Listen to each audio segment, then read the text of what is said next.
Hallelujah. Amen.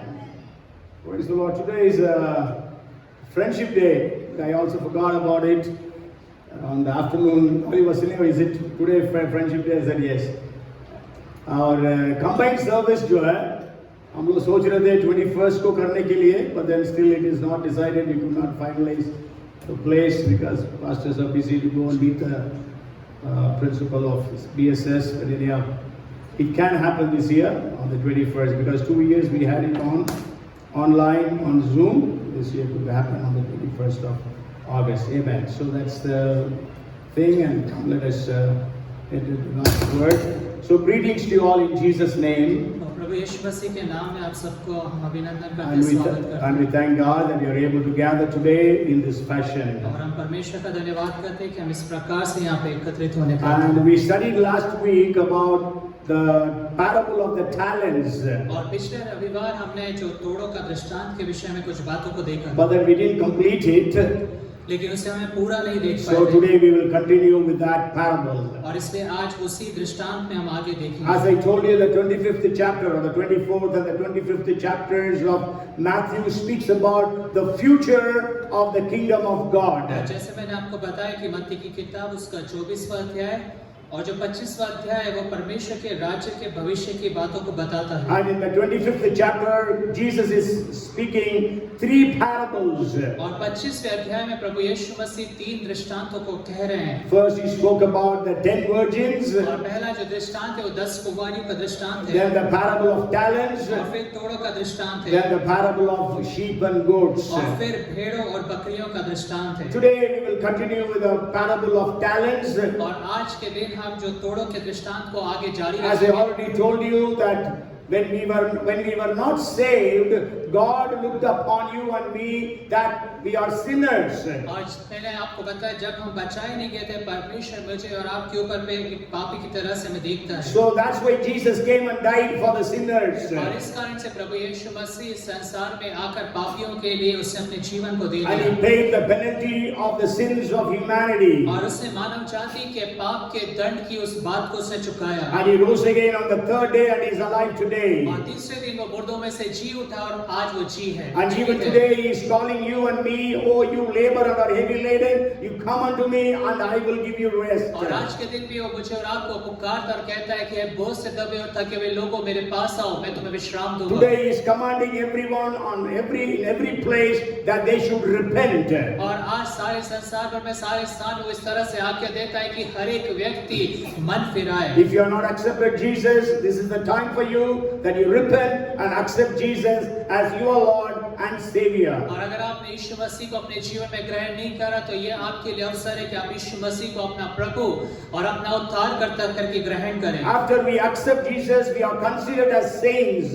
और यीशु मसीह को ग्रहण करने के उपरांत हम पवित्र करके पुकारे जाते हैं। And then when at the coming of the Lord Jesus, और प्रभु यीशु मसीह के आगमन पर Jesus will be dealing with us as stewards.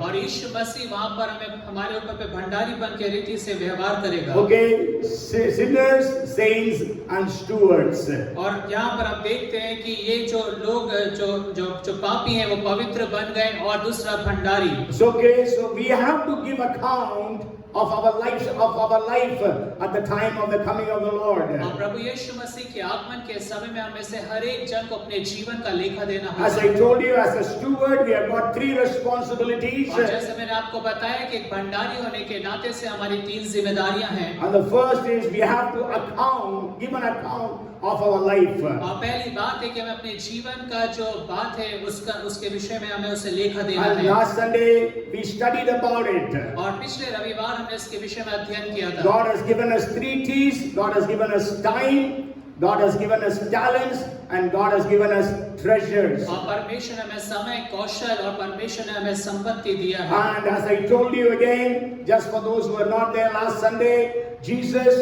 gave to one of the servants 18 crores. That is, 1 talent is equal to 18 crores, 2 talents is equal to 36 crores, and 5 talents is equal to 90 crores worth of gold. और मैंने जो लोग पिछले हफ्ते नहीं थे, मैं उनके लिए इस बात को दोहराना चाहता हूँ। यीशु मसीह ने तोड़े दिया, और एक तोड़ा 18 करोड़ रुपए के सोने के बराबर है। दो तोड़े जो है 36 करोड़, और 5 तोड़े जो है 90 करोड़ रुपए के बराबर सोने का है। So that means God has not given us just cheap things. और इसका मतलब ये है कि परमेश्वर ने हमें कोई सस्ती बातें नहीं दी है। God has given us very precious and very costly things in our lives. और परमेश्वर ने हमारे जीवन के अंदर में बहुमूल्य और बहुत कीमती वस्तुओं को दिया है। So how we are using it for God's glory. और परमेश्वर की महिमा के लिए हम इसका इस्तेमाल कैसे कर रहे That हैं? is the accountability that we need to have. और ये लेखन की बात है जो मेरे और आपके जीवन में होना चाहिए। How we have spent our time. और किस रीति से हम अपने समय का उपयोग करते हैं। How we have used our talents. और किस रीति से हमने अपने तोड़ों का उपयोग किया है। How we are using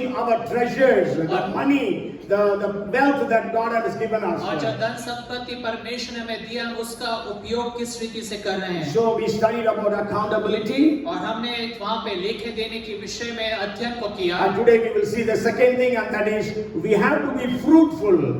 और दूसरी बात जो हम देखेंगे वो ये कि हमें फल लेकर आना है। Okay, if you are a steward, when God has given you so much, God is expecting fruitfulness from you and me. और परमेश्वर ने हमें इतना अत्यधिक दिया है कि परमेश्वर ये आशा रखता है, अगर हम एक भंडारी हैं तो हमसे आशा रखता है कि हमें फलदायी होना है। Fruitfulness is a very common phenomenon.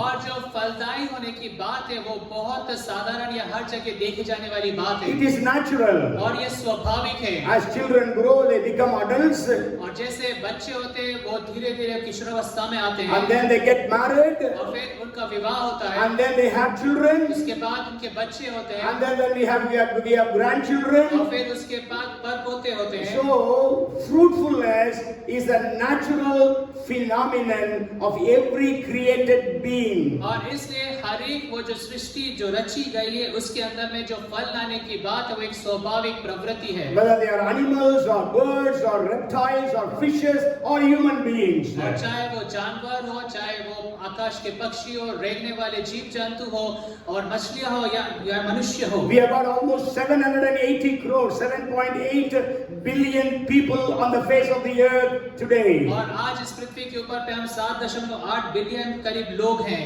Okay, and when there is where they have come from? और ये सारे लोग कहाँ से आए? Just from Adam and Eve. और आदम और हव्वा से ये आए। Because they fulfill the plan and the purpose of God by being fruitful. क्योंकि उन्होंने परमेश्वर की जो योजना है, परमेश्वर का जो उद्देश्य है फलदायी होने के लिए, उसके द्वारा से इन सब बातों को हम देखते हैं। Research says for an apple tree to bear fruit, it needs only 50 leaves. और जो रिसर्च इस रीति से कहता है कि एक सेब के पेड़ के अंदर में सेब के फल आने के लिए उसको 50 पत्तियों की आवश्यकता होती But है। on an average, every apple tree has got about 1,100,000 leaves. और लेकिन अगर आप औसतन देखें हर एक सेब के पेड़ में करीब 1 लाख पत्तियां होती हैं। So every apple fruit has got the potential to become millions and millions, crores and crores of apples.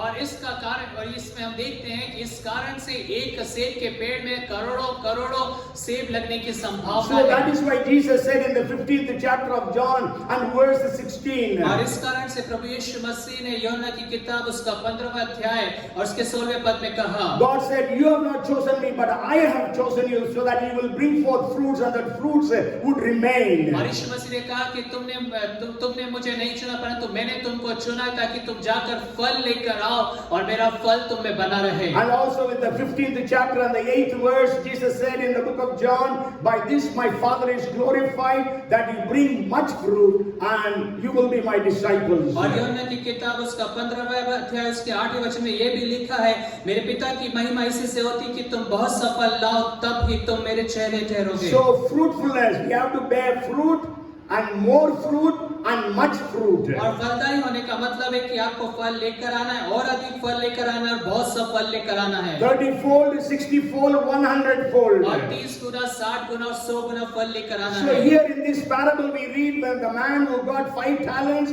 he earned another 5 और talents. इसलिए इस तोड़े के दृष्टांत में हम देखते हैं जिस व्यक्ति को 5 तोड़े मिले थे उसने 5 तोड़े और अधिक कमाए। The one who got 2 talents earned 2 more और talents. जिसने 2 तोड़े मिले थे उसने 2 तोड़े और अधिक कमाए। And we know there are 2 kinds of fruits that we can bear for God. और देखिए 2 किस्म के फल हैं जो हम परमेश्वर के लिए लेकर आ सकते One हैं। is internal fruits. और पहला है कि हम आंतरिक रीति से जो फल को लेकर That is the fruit of the Spirit. और वो है आत्मा के फल। That what we read in Galatians chapter 5 verses 22 and 23. और जो गलातियों की किताब उसके 5 अध्याय 22 और 23 वचन के अंदर में हम पढ़ते But हैं। the fruit of the Spirit is love, joy, peace, long-suffering, kindness, goodness, faithfulness, gentleness, and self-control. और वहाँ पे हम देखते हैं कि आत्मा का जो फल है प्रेम, आनंद, कृपा, भलाई, सच्चाई, धीरज, ये तमाम बातें वहाँ पे लिखी गई हैं। And then there is an external fruit. और फिर उसके साथ बाहरी रीति से दिखने वाले फल भी हैं। That is, we have to win souls for God. और उसका अर्थ ये है कि हमें परमेश्वर के लिए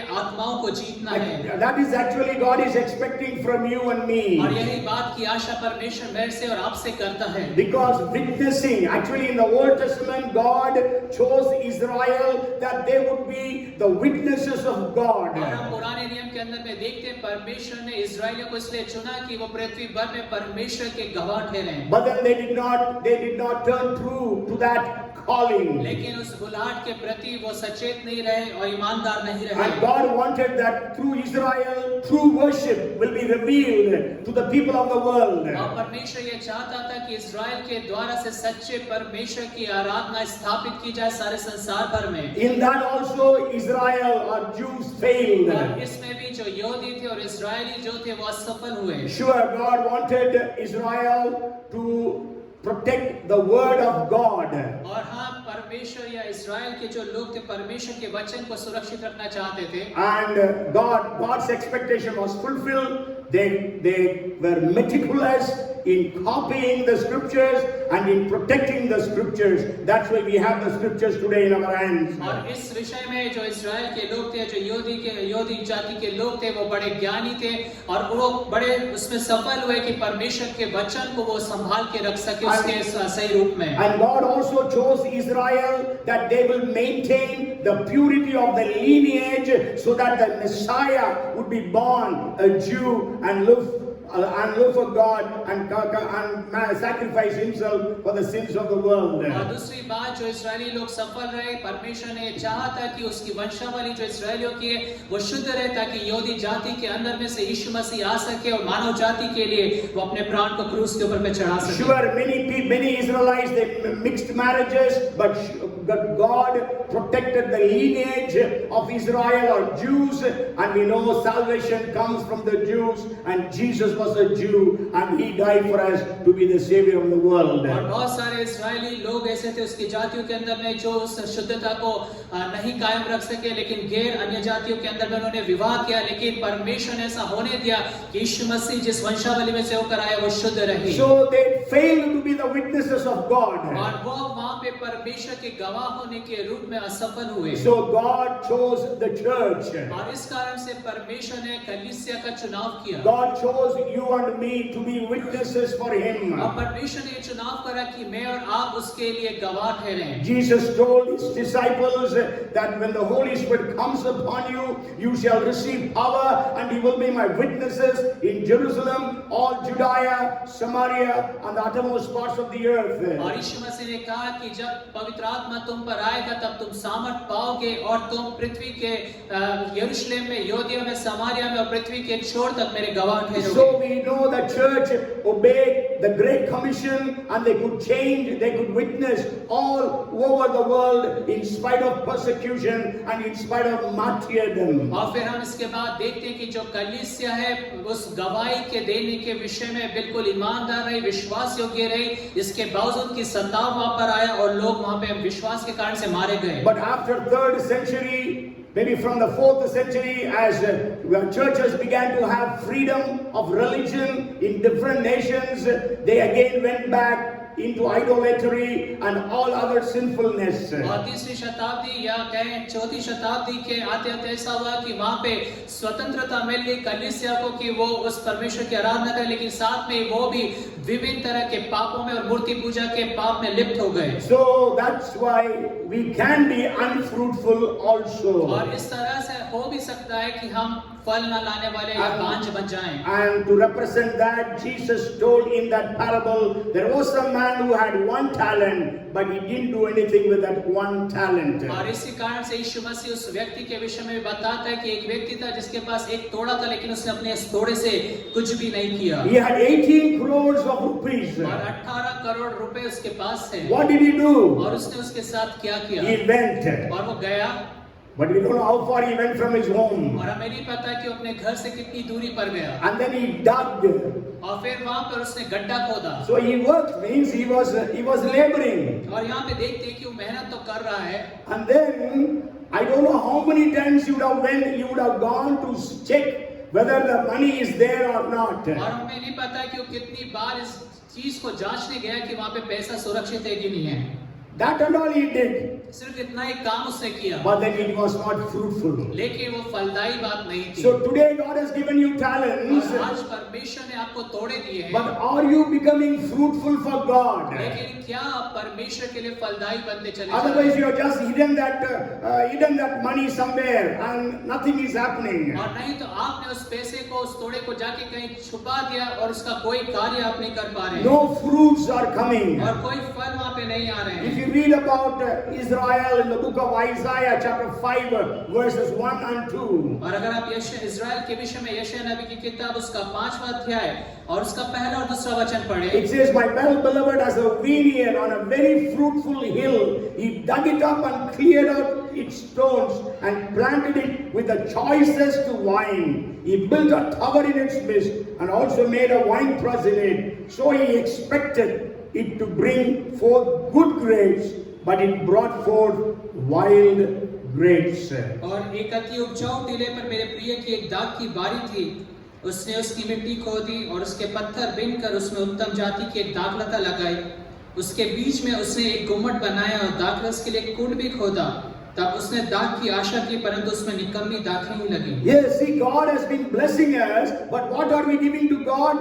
Wild grapes, not good fruits, but bad fruits. और परमेश्वर ने हमें बहुतायत के साथ आशीषित किया, लेकिन इसके बदले में हम क्या फल लेकर आ रहे हैं? और वो है निकम्मी दाखें। God has given us time, God has given us talents, God has given us treasures. और परमेश्वर ने हमें समय दिया है, परमेश्वर ने हमें योग्यता दी है, परमेश्वर ने हमें धन संपत्ति दिया But है। out of that we are bringing about bad fruits. लेकिन इन सब के बावजूद भी हम बुरे फलों को लेकर आ रहे We हैं। are leaving a very bad testimony in our society. और हम अपने समाज के अंदर में एक बहुत गलत गवाही को रखे हुए हैं। Even in the Matthew 13 chapter where Jesus was sharing the parable of the sower. और वहाँ पे मत्ती की किताब 13वें अध्याय में यीशु मसीह जब बीज बोने वाले के दृष्टांत को बता रहे हैं। And in the 22nd verse when he is speaking about the seed that has been thrown among the thorns. और 22वें पद के अंदर में उस बीज के विषय में बता रहे, उसका अर्थ जो झाड़ियों के बीच में डाला गया। He says, now you will receive the seed among the thorns is he who hears the word, and the cares of this world and the deceitfulness of riches choke the word, and he becomes unfruitful. और वहाँ पे लिखा है, जो झाड़ियों में बोया गया वो ये है, जो वचन को सुनता है पर संसार की चिंता और धन का धोखा वचन को दबाता है और वो फल नहीं लाता। Okay, so today maybe we are hearing the word. और आज के दिन हम परमेश्वर के वचन को हो सकता है सुन रहे हो। But the worries, the anxieties, the cares of this world, of our families, लेकिन इस संसार की चिंता, परिवार की चिंता और तमाम बातों को लेकर and the deceitfulness of riches, और यहाँ पर अब देखते हैं धन का जो धोखा है, so choke the word. और ये सब है परमेश्वर के वचन को रोकता है, दबा देता है, Because of which we have become unfruitful. और इस कारण से हम बांझ हो जाते हैं। Okay, so then we know unfruitfulness or uselessness invites disaster or destruction. और ये जो बांझपन है हमारे जीवन के अंदर में नाशवान बातों को लेकर आता है। We know God destroys everything that doesn't bear fruit. और हम जानते हैं बाइबल स्पष्ट रूप से कहती कि जो फल लेकर नहीं आता परमेश्वर उसे नाश कर डालेगा। Jesus was hungry in the last week of his life on the earth. और इस पृथ्वी के आखिरी हफ्ते के दिनों में जब यीशु मसीह इस पृथ्वी पर था वो भूखा था। He saw a fig tree full of leaves. और उसने एक अंजीर के पेड़ को देखा जो पत्तों से भरा हुआ था। But then there was no fruit. लेकिन उसमें उसने कोई फल नहीं पाया। So Jesus cursed that tree. और यीशु मसीह ने उस फल को श्रापित किया। Said, no man will take fruit from you. और यीशु मसीह ने कहा आपसे आगे को तेरे में कोई भी फल न लगे। Fruitlessness becomes a disaster. और ये जो फल नहीं लाने की बात है, जो बांझपन हमारे जीवन के अंदर में एक बड़ी त्रासदी को लेकर आ सकती है। Today there is that's why in the Laodicean church in the book of Revelation 3rd chapter.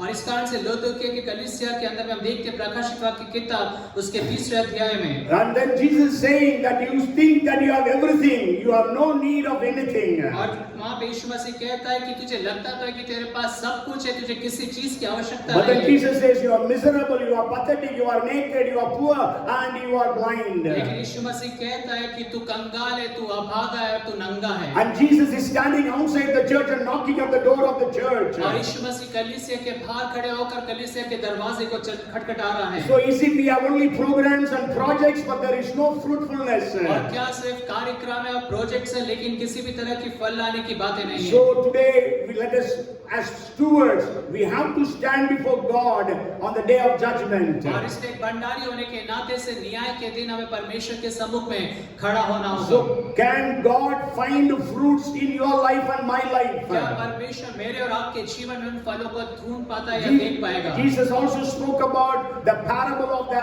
unfruitful fig tree. और यीशु मसीह ने वो बांझ अंजीर के पेड़ के विषय के दृष्टांत को भी बताया। We read about it in Luke chapter 13 verses 6 to 9. और लूका की किताब उसका 13वां अध्याय उसके 6 से लेकर 9 वचन में हम इस दृष्टांत के विषय में पढ़ते Then हैं। also we know the fruitlessness was actually inviting destruction. और फिर हम यहाँ पे देखते हैं कि जो फल रहित अंजीर है वो भी नाश को लेकर आता है।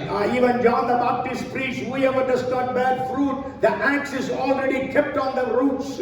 और यहाँ तक कि यूहन्ना बपतिस्मा देने वाला भी कहता है कि जो कोई फल नहीं लेकर आएगा कुल्हाड़ा जो है उस जड़ पर रखा हुआ है। So today as a steward, you and I need to be fruitful. और एक भंडारी होने के नाते से मुझे और आपको चाहिए कि हम फल लेकर आएं। If you have not brought forth any fruits for God, अगर आज तक आप परमेश्वर के लिए कोई भी फल लेकर नहीं आए, repent and come to God today. और मन फिराएं और परमेश्वर के पास लौट आएं। Let us not be like that wicked, to whom Jesus said, wicked and lazy servant. Let us not hear that from Jesus. और हम यीशु मसीह से उस सेवक के ऊपर पे जो कही गई बातें वो ना सुनने पाए कि हे दुष्ट और आलसी दास। And let us hear from Jesus saying, well done, good and faithful servant.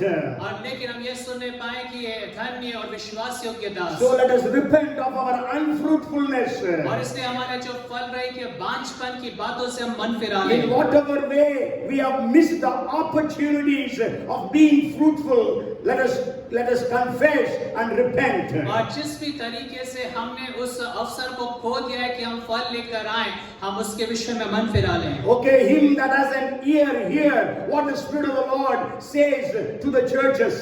और जिसके कान हो वो सुन ले कि आत्मा कलीसिया से क्या कहता है। Okay, so we have to repent of our unfruitfulness. और इसलिए हमारे बांझपन के विषय में हमें मन फिराना है। And also let us need to pray, Lord, make us fruitful.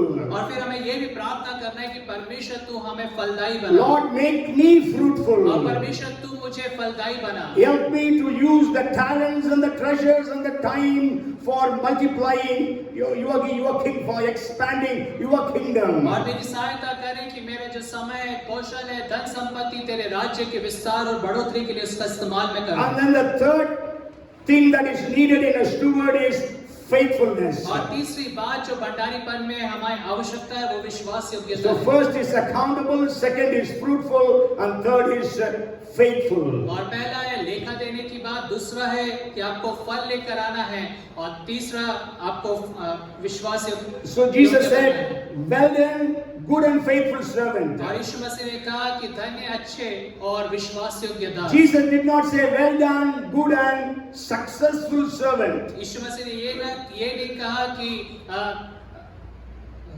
सफल दास, Sabash, Uttam or Sabash, Safal Das. God did not say that. He says, faithful servant. लेकिन परमेश्वर यीशु मसीह ने वहाँ पे कहा कि विश्वास योग्य दास। Today the world is looking for successful people. और आज जो संसार है सफल लोगों के को खोजता है। And you can try every way, some way, hook or crook, that you want to be successful. और हम देखते हैं कि लोग पूरा प्रयास करते हैं चाहे कैसे भी करना पड़े वो सफलता को हासिल कर लें किसी भी तरीके से। But Jesus is not telling you be successful. लेकिन यीशु मसीह आपसे ये नहीं कहता कि आप सफल बन जाएं। Jesus will make you Yeshu successful. मसीह आपको सफल बना देगा। But Jesus wants you and me to be faithful. लेकिन यीशु मसीह चाहता है कि मैं और आप विश्वास योग्य बने। We have to be faithful to whatever God has done for us and given to us. और जो भी परमेश्वर ने हमारे लिए किया और हमें दिया गया है हमें उसके प्रति विश्वास योग्य होना है। Faithful to the time that God has given us. और जो समय परमेश्वर ने हमें दिया उसके प्रति हमें विश्वास योग्य बनना Faithful to है। the talents that God has given us. और जो तोड़े परमेश्वर ने हमें दिए हैं हमें उसके प्रति विश्वास योग्य And होना है। also faithful in the treasures that God has given us. और जो धन संपत्ति परमेश्वर ने हमें दिया हमें उसके प्रति भी विश्वास योग्य But रहना today है। when we read the scriptures we can understand.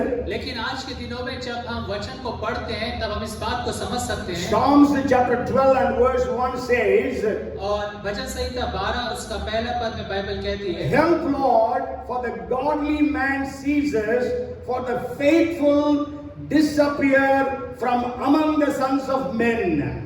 और हे परमेश्वर बचा ले क्योंकि एक भी भक्त नहीं रहा, मनुष्य में से विश्वास योग्य लोग मर मिटे हैं। See, for the faithful disappear from among the sons of men. और विश्वास योग्य लोग जो है मनुष्यों में से मर मिटे हैं। There is so much of hypocrisy in the church, so much of hypocrisy in the families, there is so much of hypocrisy in the society. और हम देखते हैं कलीसिया में, परिवार के अंदर में, समाज के अंदर में ढोंगीपन को।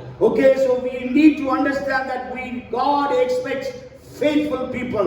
हमें इस बात को समझना है कि परमेश्वर विश्वास योग्य लोगों की आशा रखता है। When we read Proverbs chapter 20 and verse 6, और जब आप नीति वचन की किताब उसका 20वां अध्याय उसका 6वां वचन पढ़ते हैं, here it says, most men will proclaim each his own goodness, but who can find a faithful man? और बहुत से मनुष्य अपनी कृपा का प्रचार करते हैं परंतु सच्चा पुरुष कौन पा सकता है? Okay, who can find a faithful man? The Bible says. और बाइबल कहती है कि कौन एक सच्चा व्यक्ति पा सकता Who है? can find a faithful और woman?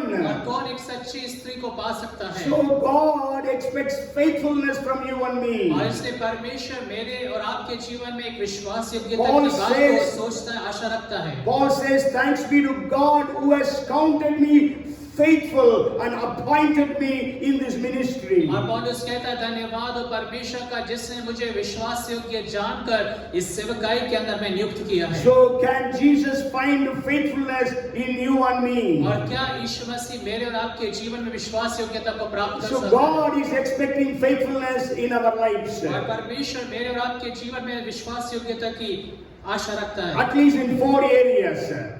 और कम से कम 4 क्षेत्रों में। Okay, the first is God expects faithfulness in our heart. और पहला जो क्षेत्र है परमेश्वर आशा रखता है कि हम अपने हृदय में परमेश्वर के प्रति विश्वास योग्य When we रहें। read Nehemiah chapter 9 and verse 8, और जब आप नहम्याह की किताब उसका 9वां अध्याय और उसके 8वें वचन को पढ़ें, it speaks about Abraham. और वहां पे अब्राहम के विषय में कहता And है, he says, you found his heart faithful before you and made a covenant with him. और वहां पे इस रीति से लिखा है और उसके मन को अपने साथ सच्चा पाकर उससे वाचा बांधी। Okay, you know, always in Hindi, for heart, it is translated as mind. और हिंदी में हमेशा जो हृदय है उसको मन के विषय में कहा गया है। When you read Jeremiah chapter 17 and verse 9, और जब आप यिर्मयाह नबी की किताब उसका 17वां अध्याय उसके 9वें वचन को पढ़ते हैं, it says, the heart is deceitful above all things and desperately wicked.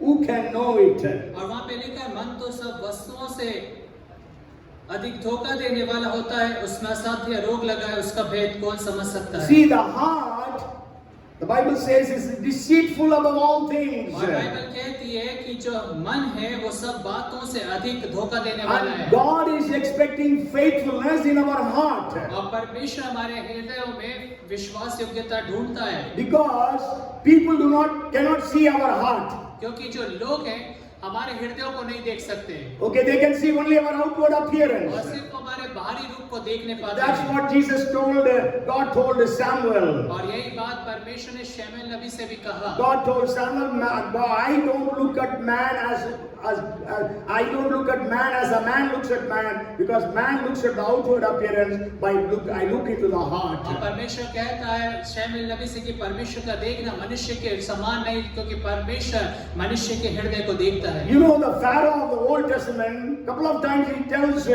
Moses, I have sinned against Jehovah your God and you, he says. और फिरौन जो था पुराने नियम के अंदर में देखते कई बार वो कहता है कि मैंने परमेश्वर और तेरे विरुद्ध में पाप किया है। See, whenever there was problem, he said, I have sinned. और जब कभी भी समस्या होती थी तब वो कहता कि मैंने पाप किया। When the problem solved, again he went back. और जब समस्या का हल निकल जाता था तब वो वापस पीछे लौट जाता था, मन कठोर। Today we also may be trying to come to God whenever we are having problems. और आज के दिन में भी हमारे साथ ऐसा ही होता है, जब समस्या हमारे सामने आती तब हम परमेश्वर की निकटता में आते We हैं। become sick. और जब हम बीमार होते We हैं, lose our job. जब हमारी नौकरी चली जाती Somebody है, in our family is sick. और कोई हमारे परिवार में बीमार होता Then है, we come to God and cling on to God and we pray earnestly to God. तब हम परमेश्वर के पास आते हैं, उससे लिपट जाते हैं और बड़े गिड़गिड़ा के परमेश्वर से हम प्रार्थना करने लगते And हैं। after the problem is solved, और जब समस्या का समाधान हो जाता है, we don't even bother to thank the Lord. और तब हम परवाह भी नहीं करते कि हम परमेश्वर का धन्यवाद That is करें। what happened with 9 of the 10 lepers. और यही बात जो था 10 में से 9 कोढ़ियों के साथ भी हुआ। 10 lepers came to Jesus and pleaded with him, Lord, you heal us. और 10 कोढ़ी प्रभु यीशु मसीह के पास आए, गिड़गिड़ा के कहने लगे, प्रभु तो मैं शुद्ध कर दे। But when Jesus healed, Jesus said, go and show yourself to the priest. और जब यीशु मसीह ने कहा कि जाकर अपने आप को याजकों को दिखाओ, When they were going back, everybody got healed. और जब रास्ते में वो थे तब हर एक जन शुद्ध हो गया। But we know that only one came back to thank and worship God. और फिर हम जानते हैं उन कोढ़ियों में से सिर्फ एक ही था जो वापस लौटकर धन्यवाद देने और आराधना करने आया। And he fell at Jesus' feet and glorified him. और वो यीशु मसीह के चरणों पर मुंह के बल गिर गया और उसकी महिमा करने लगा। Jesus said, were not 10 healed? Where are other 9? Only the Samaritan has come to glorify और God. यीशु मसीह कहता है कि 10 की 10 क्या चंगे नहीं हुए, फिर ये एक सामरी के वापस परमेश्वर की महिमा करने के लिए लौटा है। We see so much of hypocrisy in the churches, in the religions. और हम धर्म के अंदर में और कलीसिया के अंदर में बहुत सारे ढोंगीपन या ढोंग की बातों को देखते हैं। You know, Jesus never scolded any sinner.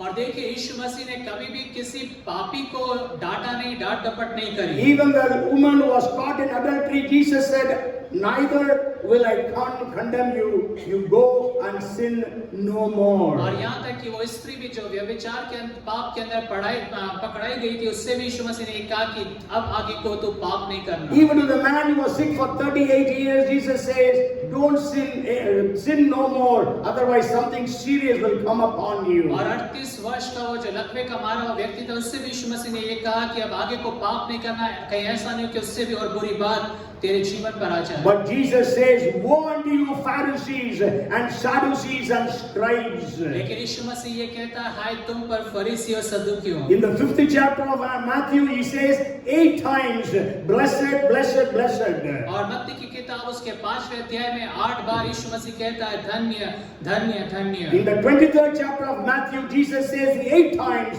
woe unto you, woe unto you, woe unto you. और लेकिन 23वें अध्याय में यीशु मसीह 8 बार कहता है, तुम पर हाय, तुम पर हाय। And so we need to be faithful in our heart. और इसलिए हमें अपने हृदय के अंदर में विश्वास योग्य रहना है। We all know about Bilam, the prophet. और हम सब कोई बिलाम भविष्यवक्ता के विषय में जानते हैं। If you read the Old Testament, और अगर आप पुराने नियम को पढ़ें, you will never know that Bilam was a wrong person. और आप कभी भी इस बात को नहीं पाएंगे कि बिलाम एक गलत व्यक्ति था। Because we read about him in the 22nd, 23rd and the 24th chapters of Numbers. क्योंकि हम गिनती की किताब 22, 23 और 24वें अध्याय में पढ़ते हैं। And we know Balak sent money and called for Balaam to come and curse और Israel. हम जानते हैं बलाक जो राजा था वो आता है और वो बिलाम के लिए भेजता है, उसको बुलवाता है कि मैं तू इज़राइल को श्राप दे। But then Balaam prays. लेकिन जो वहाँ पे बिलाम है वो स्तुति करता है, प्रार्थना करता है। And then God tells you should not go. और परमेश्वर ने उसको चेताता है कि तू मत जाना। So the next morning he tells those people who had come from the king, I cannot come. God is not allowing me to go.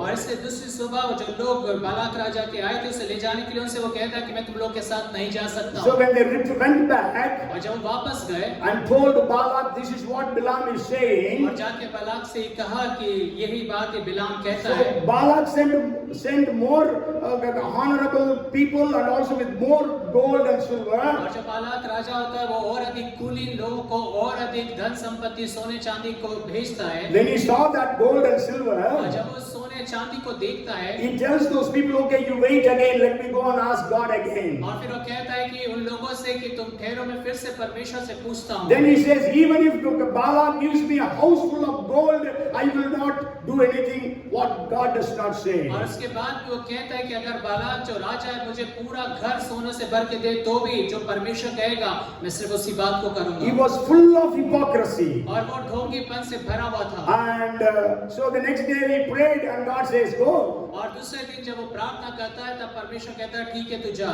When God has told you no, you cannot again ask God for that. और जब परमेश्वर ने आपको एक बात के लिए ना कह दिया तो फिर दोबारा उससे पूछने की आवश्यकता नहीं And है। then we know he was going with them.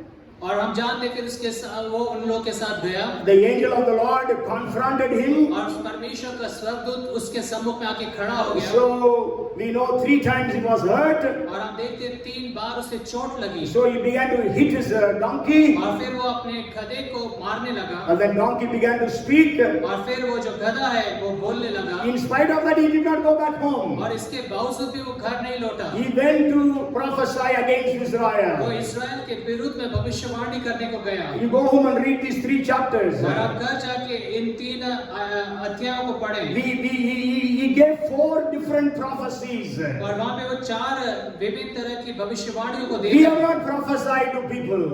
We have not prophesied to people. और हमने लोगों के लिए भविष्यवाणी नहीं की। But he could prophesy. लेकिन वो भविष्यवाणी कर And his सकता। prophecies are so good if you read those prophecies. और अगर आप उसकी भविष्यवाणियों को पढ़ेंगे तो इतनी अच्छी भविष्यवाणियां हैं। 4 times Balak asked him to curse, but every time he blessed Israel. और बालाक जो राजा था उसने 4 बार बिलाम से कहा कि तू इस्राएलियों को श्राप दे, लेकिन हर बार उसने बिलाम ने जो इस्राएलियों को आशीष दिया।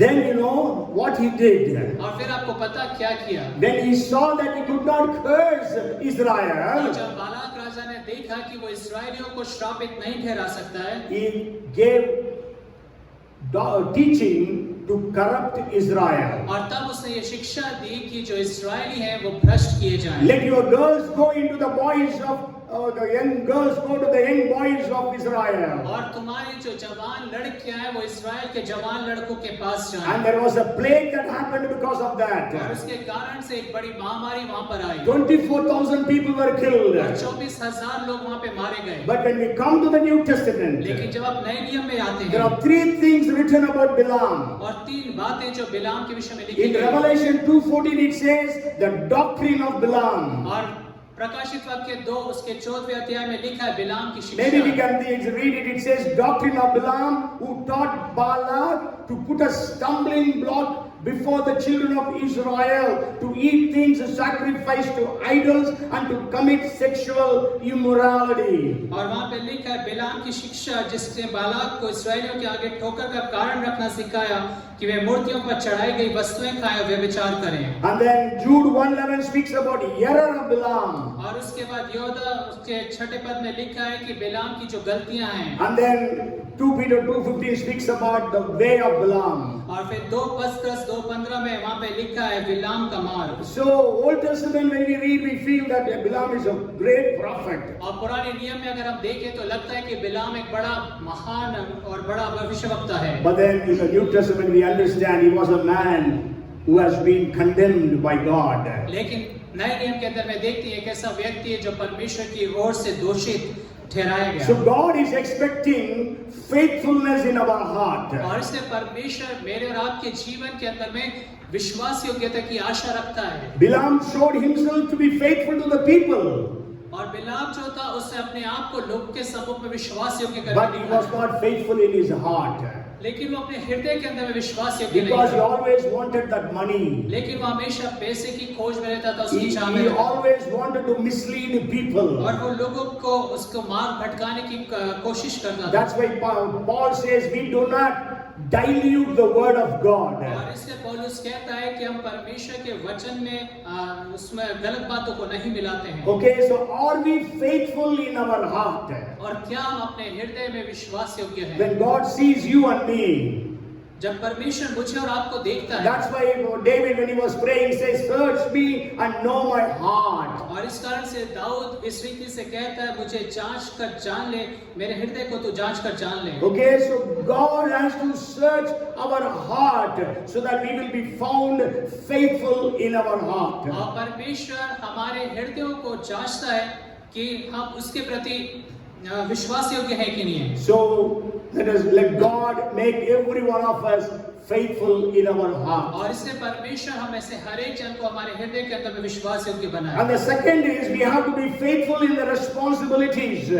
और दूसरी बात है हमें अपनी रिस्पांसिबिलिटीज के प्रति फेथफुल होना है। If you read Daniel chapter 6 and verse 4, और अगर आप दानियल की किताब उसका 6 अध्याय उसके 4 वचन को it पढ़ें, says, "So the governors and satraps sought to find some charge against Daniel concerning the kingdom, but they could find no charge or fault because he was faithful, nor was there any error or fault found in him." तब अध्यक्ष और अधिपति राजकार्य के विषय में Daniel के विरुद्ध दोष ढूंढने लगे, परंतु वो विश्वास योग्य था और उसके काम में कोई भूल या दोष ना निकला और वे ऐसा कोई अपराध या दोष ना पा सके। Okay, so can it be said about us that we are faithful in all our responsibilities? और क्या हमारे विषय में ये कहा जा सकता है कि हमारी सारे जिम्मेदारियों में हम विश्वास योग्य हैं? Maybe you are the boss. हो सकता है कि आप एक अधिकारी हो, Maybe you are an employee. हो सकता है कि आप एक कर्मचारी हो। That's why Paul is writing in the book of Ephesians and also in the book of Colossians. He is speaking to the masters and he is speaking to the slaves or servants. और इस कारण से जो पौलुस इफिसियों और कुलुसियों की पत्री के अंदर में वो स्वामी और दास दोनों को संबोधित कर रहा है। Okay, so if you are an employee, whatever you are not doing for your boss, but you are doing for Jesus, for Christ. और अगर आप कर्मचारी हैं तो आप जो कुछ भी कर रहे हैं वो आप अपने अधिकारी के लिए नहीं लेकिन परमेश्वर के लिए कर रहे हैं। So we have to respect, you have to respect your boss or authorities. और इसलिए आपको अपने अधिकारी और अपने अधिकार जो अथॉरिटीज आपके ऊपर में आपको उसका आदर करना है। And you know, if you read this 1 Peter chapter 2, और अगर आप पहला पत्रस की पत्री उसका 2 अध्याय पढ़ें, maybe we will read 17th verse. You go home and read 13th verse also, but we will read 17th verse. It says, "Honor all people, love the brotherhood, fear God, honor the king." और आप उसका 13वां अध्याय घर में जाके पढ़ सकते हैं और वहां पे लिखा है कि सबका आदर करो, राजा का भी आदर करो। Okay, so we have to understand when Peter was writing this epistle, और हम इस बात को समझ रहे हैं कि पत्रस इस पत्री को लिख रहा है। that time Nero was the emperor और उस समय जो नीरो था वो सम्राट था and he was persecuting the Christians. और वो मसीहों को सता रहा था He is killing the leaders. और वो जो लोगों को मार रहा था So the leaders are becoming martyrs. और जो अगुवे थे उनको शहीद किया जा रहा And था। even Peter was to be a martyr. और जो पत्रस था वो भी शहीद होने वाला था। At that time he writes, और ऐसे समयों के अंदर में पत्रस लिख रहा है, "Honor your king." अपने राजा का आदर करो। Today we know about our government. और आज हम अपने सरकार के विषय में जानते हैं। Okay, we have to honor them. That is what the Bible says. और बाइबल यही कहती है कि हमें उनका आदर करना है। Okay, so let us.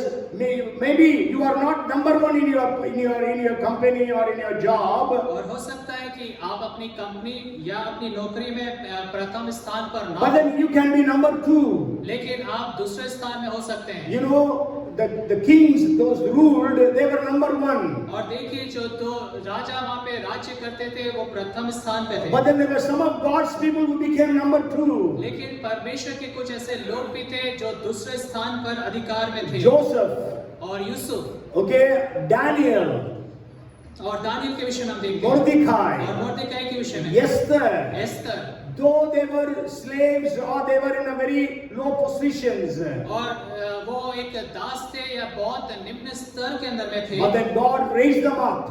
लेकिन परमेश्वर ने उन्हें ऊंचा उठाया They became number two. और वो दूसरे स्थान पे पहुंचे। So expect God to make you number two. और परमेश्वर से आप आशा रखें कि आपको वो दूसरे स्थान पे लेकर आ जाए। So and you will be able to impact and influence your offices and your people. और आप अपने ऑफिस, अपने जो लोग हैं उनके ऊपर पर आप एक प्रभाव को लेकर आ सके। Daniel was faithful in every job, every responsibility that was given to him. और दानियल जो भी जिम्मेदारियां, जो भी उसको कार्य दिया जाता था, उन सब के प्रति वो एक विश्वास योग्य व्यक्ति था। Today are we faithful? क्या आज के दिन आप विश्वास योग्य Are हैं? you faithful in your job? क्या आप अपने नौकरी के अंदर विश्वास योग्य Maybe हैं? you are in a government job or you are in a private job. हो सकता है कि आप एक गवर्नमेंट जॉब में हो या एक प्राइवेट जॉब में हो, And nobody is looking at what you are doing. और जो कुछ भी आप कर रहे हैं उसके और कोई भी ध्यान नहीं दे रहा है। So in spite of nobody looking at you, are you faithful? और अगर आपको कोई नहीं देख रहा, क्या उसके बावजूद भी आप विश्वास योग्य हैं कि? Joseph, nobody was looking, और यूसुफ कोई भी नहीं देख रहा but he था, was faithful in whatever he was doing. लेकिन जो कुछ वो कर रहा था उसमें वो एक विश्वास योग्य व्यक्ति था। Daniel, sure, Daniel, 122 people were looking at Daniel. और 122 लोग जो थे वो दानियल की ओर देख रहे थे, And they were trying to find fault in him. और वो ये प्रयास कर रहे थे कि उसके अंदर में कोई ऐसी खोट या कोई ऐसी बात को ढूंढ लें, But they could not find any. लेकिन वो कुछ भी नहीं ढूंढ सके। If just imagine if a secret agency is kept after us, how many mistakes or sins, wickedness he can tell about us. और अगर कोई जासूसी ऐसी संस्था आपके पीछे लग जाए और आपके जीवन को वो खोजे, तो कितने तरह के आपके ऐसे पाप और ऐसी बातों को वो निकाल सकते हैं। Here 122 people were after Daniel. और यहाँ पर 122 लोग हैं जो दानियल के पीछे पड़े हुए हैं, But then Daniel was faithful. लेकिन जो दानियल है वो विश्वास योग्य है। So may God help every one of us to be faithful in every one of the jobs and the responsibilities that are given to us. और परमेश्वर हमें से हर एक जन की सहायता करे कि जो नौकरी और जो भी कार्य हमें सौंपा गया है उसके प्रति विश्वास योग्य रहे। And then the third area to be faithful. और जो तीसरी बात है जिसमें हमें विश्वास योग्य रहना We है, have to be faithful in the ministries that God has given us. और जो सेवकाई परमेश्वर ने हमें दिया उसके प्रति हमें विश्वास योग्य होना है। Numbers chapter 12 and verse 7. और गिनती की किताब उसका 12वां अध्याय उसका 7वां पद। Not so with my servant Moses, he is faithful in all my house. और वहां पे इस रीति से लिखा है, गिनती की किताब उसका 12वां अध्याय उसका 7वां वचन, मेरा दास मूसा ऐसा नहीं है कि वो तो मेरे सब घरानों में विश्वास योग्य है। Okay, if you read Hebrews chapter 3 and verse 2. और अगर आप इब्रानी की किताब उसका 3वां अध्याय उसका 2वां वचन पढ़ें, Christ Jesus was faithful to him who appointed him, as Moses also was faithful in all his house. और वहां पे इस रीति से लिखा है इब्रानी की किताब उसका 3वां अध्याय कि यीशु मसीह भी नियुक्त किया गया जैसे मूसा जो था वो वहां पे विश्वास योग्य था। Even Hebrews chapter 3 and verse 5. और इब्रानियों 3:5 में भी हम इस बात को पढ़ते हैं, Moses indeed was faithful in all his house as a servant for a testimony of those things which would be spoken afterward. और मूसा तो परमेश्वर के सारे घर में सेवक के समान विश्वास योग्य रहा कि जिन बातों का वर्णन होने वाला था उनकी गवाही दे। So we have to be faithful in the ministries that God has given us. और इसलिए परमेश्वर ने जो सेवकाई हमें दी है हमें उसके प्रति विश्वास योग्य Maybe you रहना है। have a big ministry or a small ministry. हो सकता है कि आपके पास एक बहुत बड़ी सेवकाई हो या एक छोटी सेवकाई हो सकती है, But are you faithful in that? लेकिन क्या आप इन सब में विश्वास योग्य As हैं? been shared last Sunday about Dorcas and Tabitha, she had a small ministry, we can say. She had needle and a thread and needle, and with that she was able to stitch clothes, tunics and aprons for the widows and the poor. और हम Dorcas के विषय में देखते हैं कि उसकी बहुत छोटी सी सेवकाई थी, और वहाँ देखते हैं कि वो सुई धागे के साथ वहाँ पर वस्त्रों को सिलती थी, और वो उसके लिए एक सेवकाई का जरिया था, एक कारण था. But people like Peter and John and Paul, they all had great ministries and they were faithful in that ministry. लेकिन जो पतरस और याकूब और यूहन्ना है, उनकी एक बड़ी महान सेवकाई थी, और उस सेवकाई के अंदर वो सफल भी थे. Maybe you go home and read all these references. Colossians 4 and verse 9 says, और कुलुस्सियों की किताब उसका 4 अध्याय 9वें वचन को पढ़ सकते he हैं. speaks about Onesimus as a faithful brother. और उनेसिमुस के विषय में लिखा है कि वो एक विश्वास योग्य भाई है. So you are in the church. Are you a faithful brother or a faithful sister to the people of the church? और जब आप कलीसिया में हैं, तो कलीसिया में क्या आप भाइयों के लिए या बहनों के लिए विश्वास योग्य है कि नहीं? Again, it speaks about Silvanus in 1 Peter 5:12 that he was a faithful brother. और पहला पत्रस 5:12 में हम सिल्वानुस के विषय में देखते हैं कि विश्वास योग्य भाई था. And then it speaks about Timothy as a faithful son. और फिर तीमुथियुस के विषय में हम देखते हैं विश्वास योग्य पुत्र. 1 Corinthians 4:17, Paul is saying Timothy is a faithful son to me. और पहला कुरिन्थियों की किताब में पौलुस कहता है कि तीमुथियुस मेरे लिए एक विश्वास योग्य पुत्र So है. today you are a young boy or a young girl, are you a faithful son or a daughter to the church? और अगर आज आप एक जवान लड़के या लड़की हैं, तो क्या आप इस कलीसिया के लिए एक विश्वास योग्य पुत्र या God पुत्री has हैं? given you ministries. Are you faithful in that ministry as a faithful son? और परमेश्वर ने आपको सेवकाई दी है, तो क्या एक पुत्र और पुत्री होने के नाते से आप एक विश्वास योग्यता को दिखा रहे And हैं? it speaks about Epaphras in Colossians chapter 1 and verse 7 that he was faithful minister. और इपाफ्रास के विषय में हम देखते हैं पहला कुरिन्थियों की किताब उसका पहला अध्याय उसके 7वें वचन में कि वो एक विश्वास योग्य सेवक था. Okay, so maybe you are in the ministry. Are you a faithful minister of the word of God? हो सकता है कि आप क्या विश्वास योग्य हैं, क्या परमेश्वर के लिए विश्वास योग्य सेवक हैं. Even about Tychicus it says faithful minister to the Lord. और तुकिकुस के विषय में भी लिखा है कि वो परमेश्वर के लिए एक विश्वास योग्य सेवक है. Ephesians 6:21 और इफिसियों 6:21 and also Colossians 4:7. और कुलुस्सियों 4:7. So are we faithful to what God has given us? और जो कुछ परमेश्वर ने हमें दिया है, क्या हम उसके प्रति विश्वास Whether it रखते is a हैं? small ministry or a big ministry. और चाहे वो एक बड़ी सेवकाई हो या छोटी सेवकाई हो. You may remember Paul's first ministry. Anybody remembers what was Paul's first ministry in the church of Antioch? और क्या किसी को स्मरण है कि जो पौलुस है उसकी पहली सेवकाई क्या थी अंताकिया में? Anybody knows? Wants to give a try? Sure, he was teaching and preaching, but then the first ministry that was given to him was the church at Antioch collected funds because there was famine all over to take it to the Jerusalem church.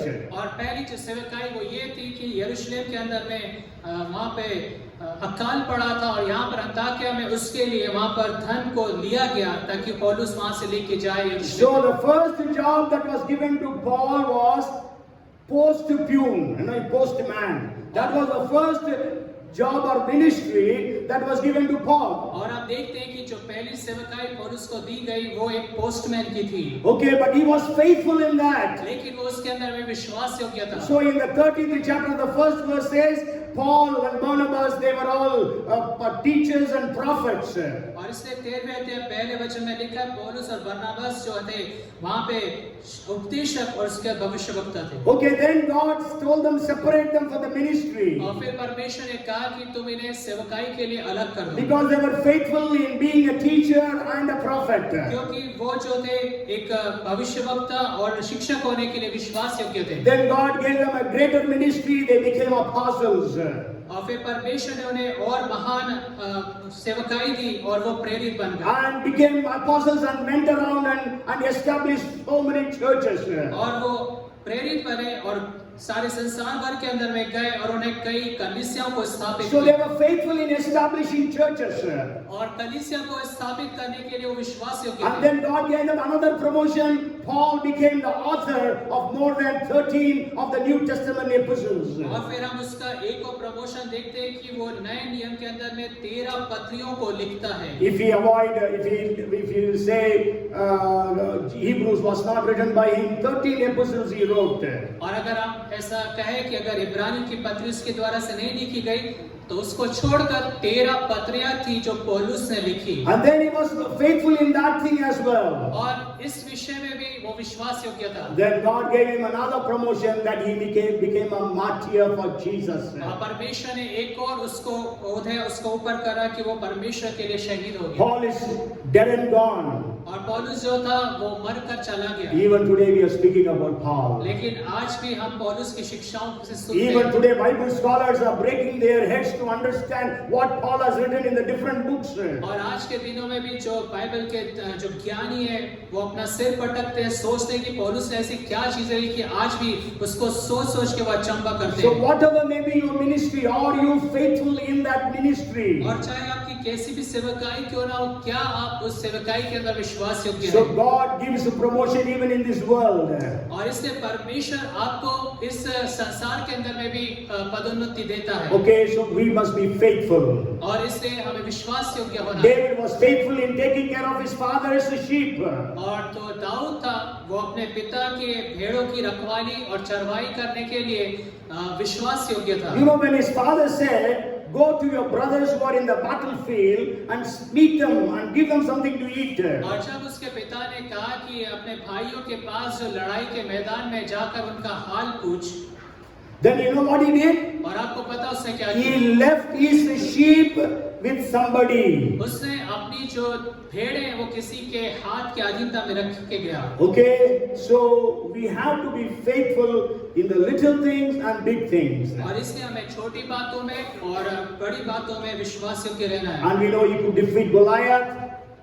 फिर हम जानते हैं वो गोलियत को हरा सका। And after that we know he became one of the greatest, maybe the greatest of the kings of the world. और फिर हम उसके बाद जानते हैं कि वो एक महान, यहाँ तक कि सारे संसार भर का एक सबसे महान वो राजा बन सका। After him, all the kings were compared to him. He was good as David was good. He was not good as David was good. It is what is written about all the other kings who followed him. और उसके बाद जितने भी राजा आए उनके विषय में जो तुलना की गई वो दाऊद के मापदंड पर की गई कि ये जो राजा था दाऊद के अनुसार चाल चला, ये जो राजा था ये दाऊद के अनुसार चाल नहीं चला। Okay, and then the last thing is God wants us to be faithful in persecution. और अंतिम बात ये मैं बताना चाहता हूँ कि परमेश्वर चाहता है कि हम सताओं में भी विश्वास योग्य रहें। We have to be faithful in our heart. We have to be faithful in our responsibilities, faithful in our ministries, and fourth is faithful in persecution. और हमें विश्वास योग्य रहना हमारे हृदय के अंदर में, हमें विश्वास योग्य रहना है हमारे विश्वास योग्यता के अंदर में, हमें विश्वास योग्य रहना है ये सताव के अंदर में भी। Okay, it says in Revelation chapter 2 and verse 10, the last part says, प्रकाशित वाक्य की किताब उसका दूसरा अध्याय के 10वें वचन और उसका अंतिम भाग में बाइबल कहती है, be faithful until death and I will give you the crown of life. प्राण तेरे तक विश्वासी रहे तो मैं तुझे जीवन का मुकुट दूंगा। So we have to be faithful in persecution. और इसलिए हमें सताव में भी विश्वास Today we don't face so much of persecution many times in our places. हो सकता है आज के दिनों में अपने स्थान में इतने अत्यधिक सताव को ना झेलते हो, But we are from a non-Christian family, so you are facing indirect persecution from your own families and friends. लेकिन आप हो सकता है कि गैर मसीह परिवार से हो तो आपके परिवार आपके मित्रों से आपको अत्यधिक विरोध का सामना करना पड़े। Maybe because you are from a non-Christian family and you are accepted Jesus, maybe you are facing persecution indirectly in your workplaces.